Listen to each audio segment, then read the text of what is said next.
My channel exercise 3.3 question number 4। तो यहाँ पे स्टूडेंट की परफॉर्मेंस दी हुई है जो उसके सब्जेक्ट के रिलेटेड है। तो यहाँ पे उसके फर्स्ट टर्म के मार्क्स लिखे हैं और सेकंड टर्म के मार्क्स दिए हुए हैं। तो ये सारे डाटा को यूज करके हम एक डबल बार ग्राफ बनाएंगे और उसमें ये डाटा को रिप्रेजेंट करेंगे।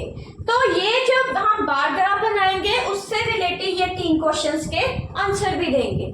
तो यहाँ है जो स्केल यूज कर रही हूँ मैं 1 सेंटीमीटर इक्वल टू 10 मार्क्स।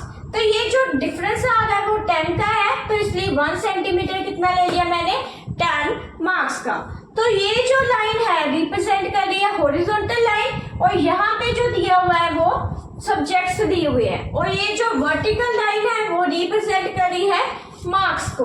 तो ये जो मैंने ब्लैक पेन से लिखा है ये मैं फर्स्ट टर्म के लिए यूज करूंगी और ब्लू पेन वो मैं सेकंड टर्म के लिए यूज करूंगी।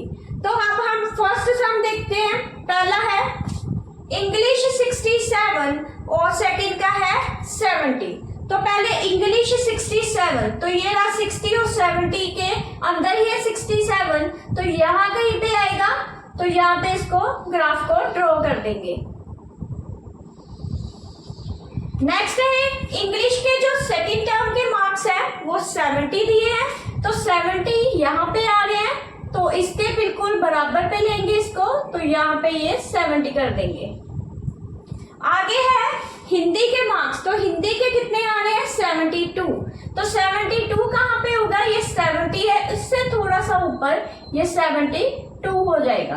तो यहाँ इसको हिंदी के मार्क्स को लिख देते हैं फर्स्ट टर्म के मार्क्स। नेक्स्ट है हिंदी के जो सेकंड टर्म के मार्क्स है वो 65 है, तो 65 कहाँ आएगा 60 और 70 के बीच में, तो ये आ जाएगा 65। आगे दिए हुए हैं मैथ्स के, तो मैथ्स के फर्स्ट टर्म के है 88, तो 88 कहाँ पे आएगा, यहाँ से 80 और 90 के थोड़ा सा नीचे 80 आ जाएगा, यहाँ पे इसको ड्रॉ कर देंगे 88।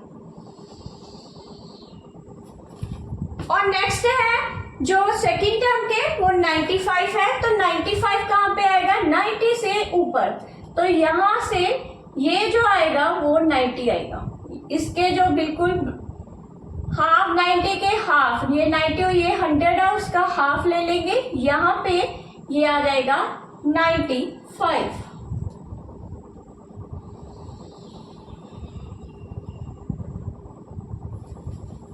आगे साइंस का देखते हैं। तो साइंस 81 फर्स्ट टर्म के आ रहे हैं, तो ये साइंस है 81 यहाँ पे होगा, तो यहाँ पे इसको 81 कर देंगे।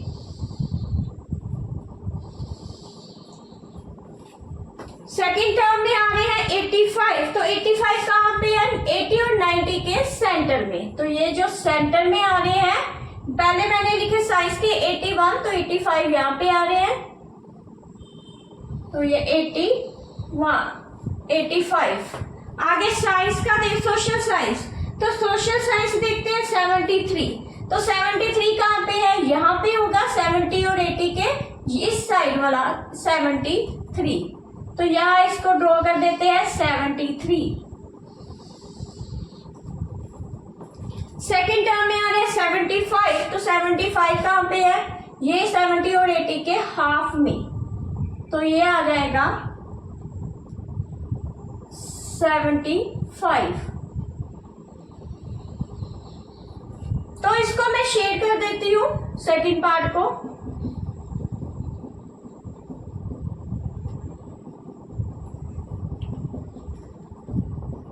तो इस सेकंड पार्ट को शेड कर दिया। अब इन क्वेश्चंस के हम आंसर को बताएंगे। तो यहाँ पे जो ग्राफ में सबसे जो बड़ी परफॉर्मेंस आ रही है वो किसकी आ रही है, कौन से सब्जेक्ट की है, मैथ्स की। तो उससे जो नीचे के सब्जेक्ट है वो किसकी आ रही है, वो हिंदी की। तो यहाँ आपको ग्राफ में भी क्लियर हो रहा है, यहाँ टेबल में देखो तो टेबल में सबसे जो ज्यादा परफॉर्मेंस है वो मैथ्स की आ रही है। तो यहाँ पर भी ये जो ग्राफ है वो सबसे बड़ा ग्राफ है। तो फर्स्ट पार्ट का आंसर देखेंगे, in which subject has child improve his performance the most. तो कौन सा सब्जेक्ट है जिसमें चाइल्ड ने अपनी इंप्रूवमेंट ज्यादा दिखाई है, तो वो मैथ्स ही होगा, क्योंकि मैथ्स पहले 88 था सबसे हाईएस्ट उसके बाद जो उसके सेकंड टर्म में कितने आ रहे हैं 95।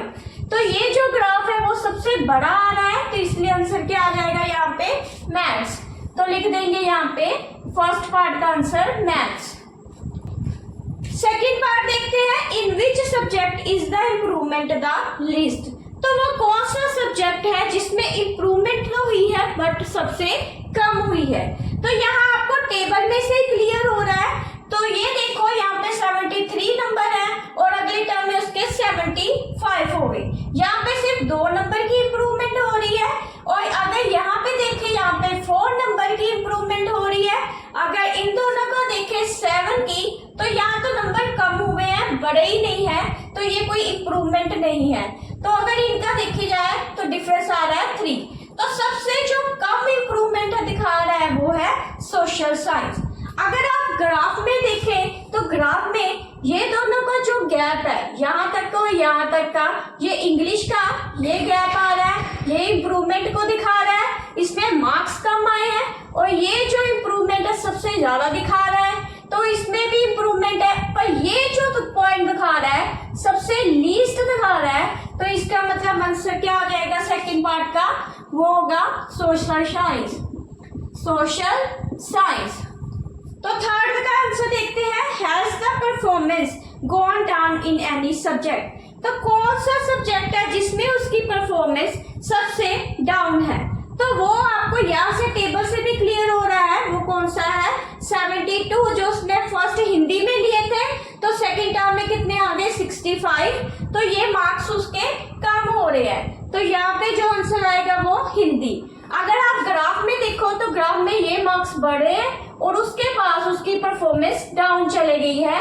तो ये जो सेकंड टर्म में मार्क्स कम आ रहे हैं और किसी भी टेबल में मार्क्स उसके कम नहीं आ रहे, तो इसका मतलब आंसर क्या हो जाएगा थर्ड पार्ट का हिंदी। तो थर्ड का आंसर लिख देंगे हिंदी।